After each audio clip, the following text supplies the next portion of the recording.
امیر کا خواب۔ شیخ سعدی رحمۃ اللہ علیہ بیان کرتے ہیں، ایک شخص نے ملک کے امیر کو خواب میں دیکھا تو وہ بہت اچھی حالت میں ہے اور جنت کے باغوں میں سیر کر رہا ہے۔ اس شخص نے سوال کیا کہ ایسا بلند درجہ تجھے کیوں کر حاصل ہوا؟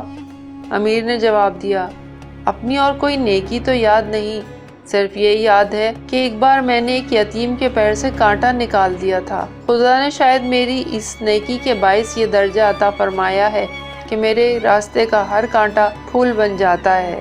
جہاں تک ہو سکے رحم و کرم لطف و عنایت کر، جہاں تک بن سکے ٹوٹے دلوں کا آسرا بن جا، محبت کر یتیموں سے، غریبوں سے، فقیروں سے، محبت بانٹ کل دنیا میں، محبوب خدا بن جا۔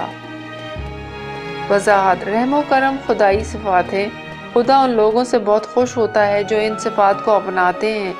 عقلی طور پر بھی یہ بات سمجھی جا سکتی ہے کہ اگر انسان کسی کے ساتھ اچھا سلوک کرے تو غیر ارادی طور پر اس کے دل میں اس کے لیے عزت و محبت کے جذبات پیدا ہوتے ہیں، اور اگر پہلے کسی قسم کی خصومت ہو تو وہ سرد پڑ جاتی ہے۔